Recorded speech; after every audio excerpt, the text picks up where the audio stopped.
happening, YouTube? Thanks for tuning in. Welcome back to the channel. I got a transmission drain plug for my 2002 Chevy Tahoe that I'm going to be replacing today.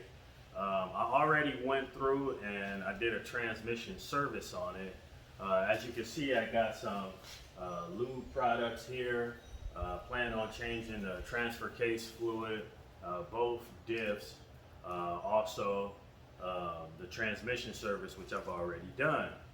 In the process of doing the transmission service, I noticed that my drain plug was completely stripped out, and I just hadn't considered replacing the drain plug. I just bought the filter kit. So I got the drain plug right here.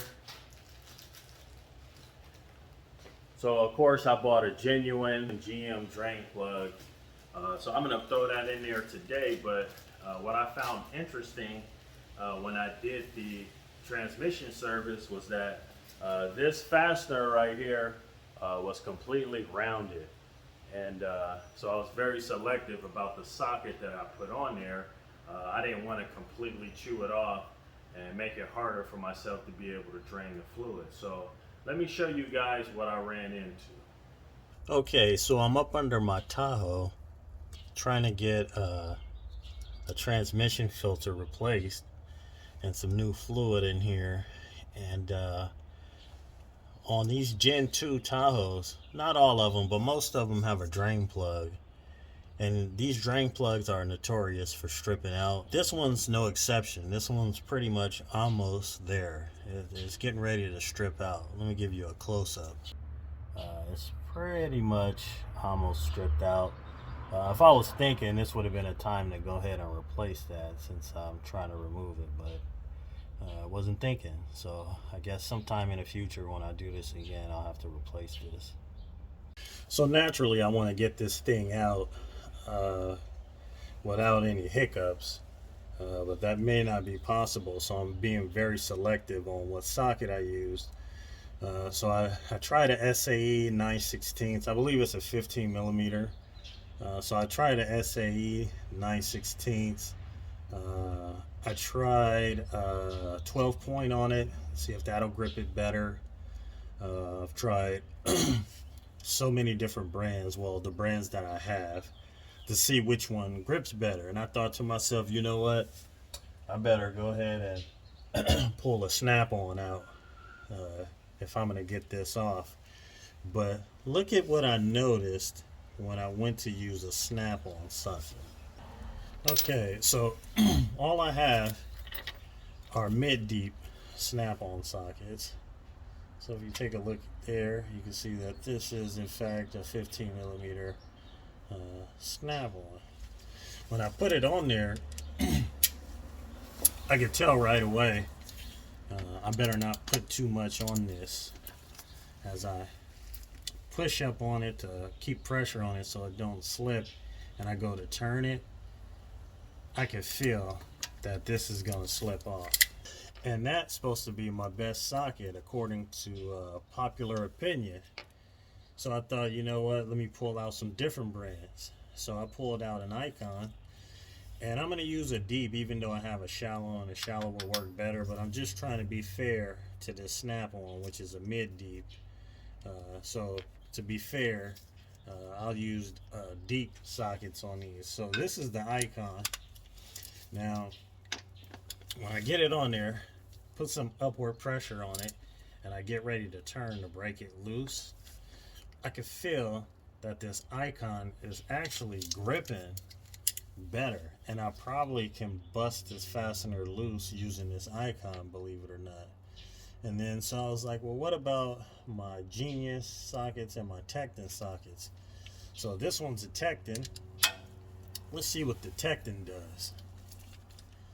So I got it on here, applying upward pressure on it, and as I go to bust it loose, I can feel that this Tekton socket is actually going to bust it loose. Now let's try the Genius socket as well. So applying upward pressure and going to turn it, I can also feel that the Genius socket will most likely bust this loose. So, and out of all these sockets, the Genius socket, believe it or not, fits the best. This is Genius Tools. I also have a Tekton here. Tekton socket.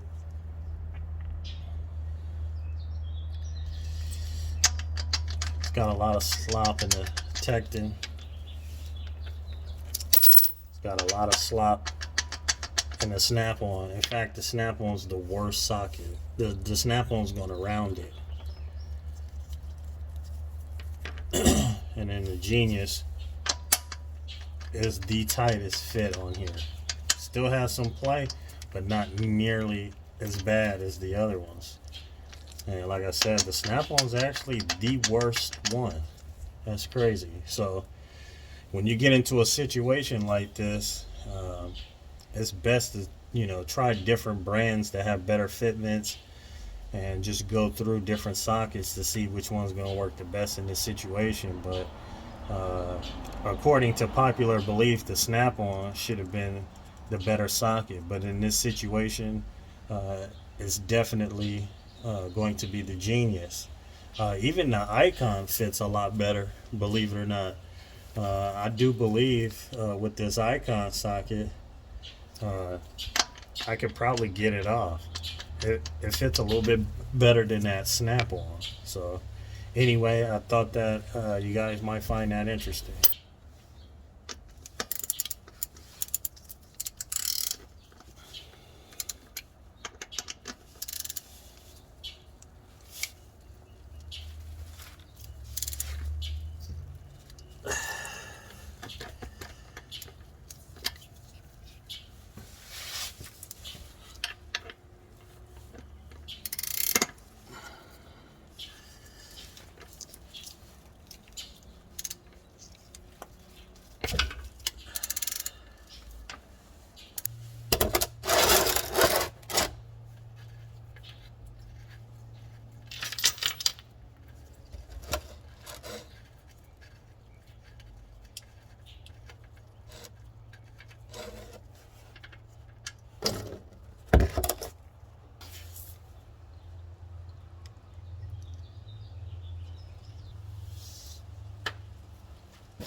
So if you take a closer look at this drain plug bolt, you can see right there that at some point somebody used a hammer and chisel to get this drain plug out. I didn't have to do that just by owning a decent quality socket. So it matters to a lot of people who think that all sockets are the same.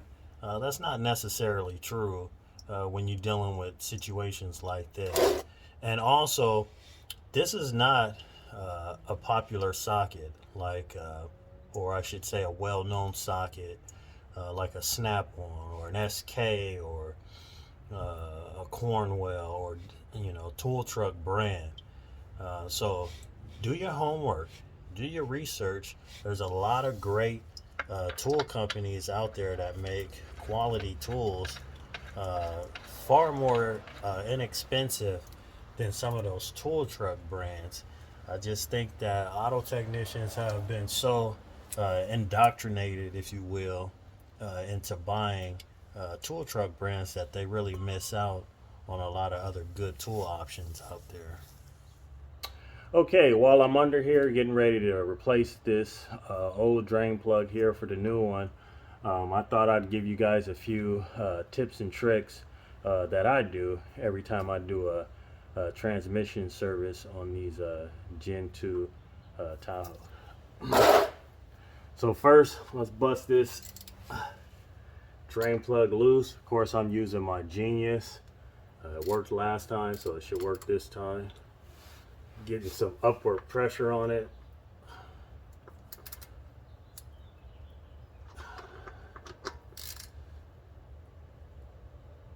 Okay.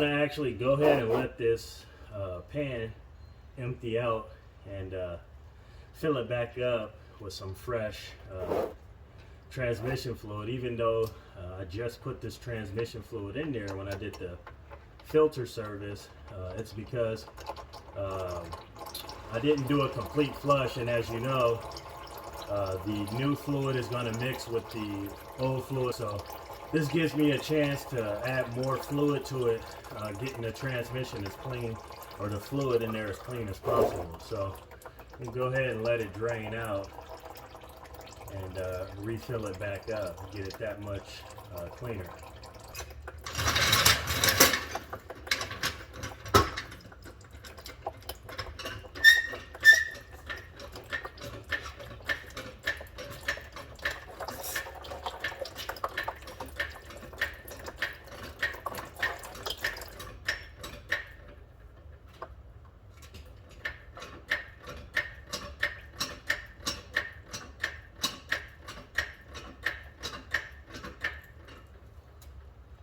So I jacked the back of the car up to level it out, so we can go ahead and get as much out as possible, because only the front is jacked up, so of course the fluid's going to lean towards the back.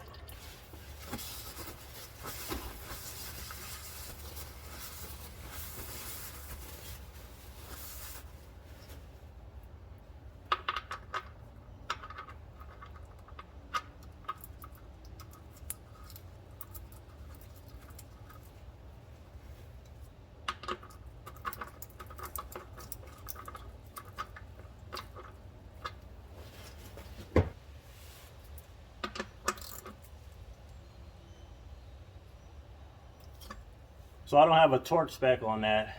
I didn't take the time to look it up. If I had to guess, it'd be about 20 foot-pounds. But, you know, just use common sense. Just snug it up. Okay, so I thought I'd share with you what I do. Whenever I do a transmission service on one of these, depending on the mileage.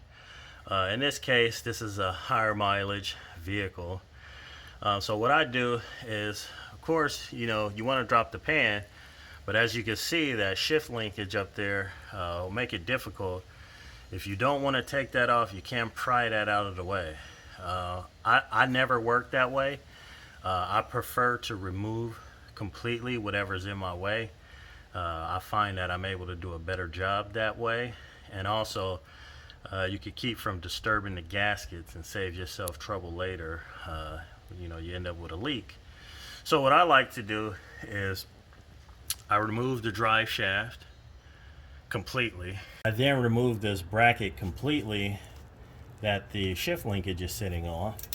So if you see this bracket right here, you can follow it all the way up there, and you can see it bolts to the top of the transmission. So somewhat of a long bracket, and there's two like T40 torque screws up there. So I take that out, and it's really easy once the drive shaft is out the way. There's really nothing in your way. So once I got that done, I could then drop the pan, do my transmission service.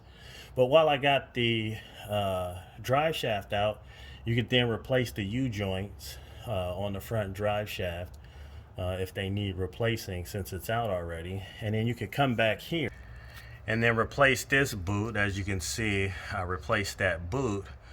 And I put some new spline lube on there. So I didn't replace the U-joints because they haven't came in yet, and that's the reason for no clamp on this side, so that I can easily unbolt the drive shaft and slide it right back out.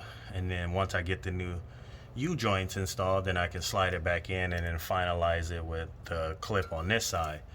But until my U-joints get here, you know, I'll just leave it like this. So it's far better to do it this way because, for one, the drive shaft out of your way makes the job so much easier, because you can remove that shift linkage and bracket easy, so that you could do a much cleaner job. And then for two, the drive shaft's out, so you can re-spline, or you can re-grease the splines here, and then you can pop in new U-joints. And I always recommend replacing the boot when you do that, because even if the boot looks like it's okay, it's rubber, you know, it will dry rot and crack on you. So it's a good idea to replace it, especially if it's got higher mileage. It's only rubber. It's not intended to last forever. It'd be a good time to replace that boot as preventative maintenance. Here's the part number on that boot that I recommend you use to replace it. And it comes with a couple of clamps, and this is the spline lube that I use to re-lube the splines on the drive shaft. And I don't know if there's a part number on here, but anyway, this is the brand. Here's the part number. Okay, so one other tip on doing these transmission services is buy an OE filter kit. You want to buy the genuine part. In this case, it was the ACDelco part, was the OE part, but find the equivalent for your vehicle. And you want to avoid using silicone. It took me a long time scraping all the silicone off of this from the previous owner. Really glued this pan to the transmission with silicone. So don't use silicone for multiple reasons. For one, it makes it so much easier when you go to do the next filter change to just pull a gasket down, throw the gasket away, slide a new one on top, and put it back up. And you don't have to spend so much time trying to scrape silicone off not only the pan but around the belly of the transmission. So you don't want to do that. Also, you don't want to get silicone inside the pan. It will dry and harden and break off into the pan. So just use the gasket. Buy a high quality filter kit, the OE, if you can. Okay, so I hope somebody was able to get some benefit from this information, especially regarding the transmission service. That's an upgraded service that I would always offer my customers. While I'm in there, pop the drive shaft out, re-spline the lubes, put a new boot on there, replace the U-joints, and that would also create clearance for me to easily pull the transmission down. It's a no-brainer. So that's a service that I recommend for you if you own this vehicle, or if you're a shop owner. That's a good way to upsell a customer that would also benefit the customer at the same time. So anyway, hope you liked the video. This is Bryan916. See you guys on the next one. Oh, getting old.